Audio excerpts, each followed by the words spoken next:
What was the impact of Encomienda on colonial Latin American urban life? Imagine a city where the streets are shaped by the needs of powerful landowners and the indigenous communities live under strict control. That was the reality in early colonial Latin American cities. The Encomienda system played a big role in shaping how these cities looked and functioned.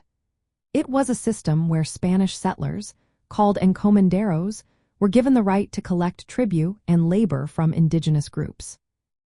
These indigenous people often lived in small villages called reducciones, which were organized to make it easier for the encomenderos to manage them.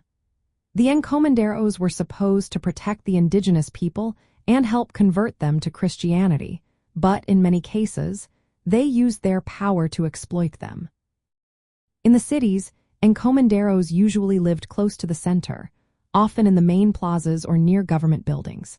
They held important roles like regidores, who helped govern the city, and alcaldes, who served as judges. This meant that the wealth and political power of the encomenderos were directly tied to the city's leadership. Their influence helped shape the social hierarchy, making sure Spanish authority was firmly rooted in urban life. The layout of indigenous villages was often designed around Spanish ideas of order, with streets and land divisions controlled by the encomenderos. This reflected the broader goal of the colonial rulers, to control and assimilate indigenous peoples into the new urban order. Economically, the system meant that wealth was concentrated in the hands of a few Spanish settlers. They controlled land, mines, and markets, which kept the economy centered around their interests.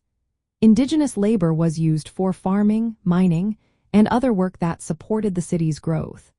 This created a social structure where indigenous people were at the bottom, often working under harsh conditions.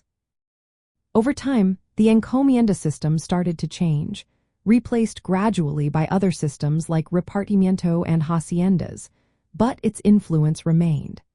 It left a lasting mark on the social and political setup of Latin American cities, reinforcing Spanish dominance and shaping urban life for generations. From a cultural point of view, the encomienda system was a complex chapter. It was a time when indigenous, Spanish, and African peoples interacted within these growing urban centers.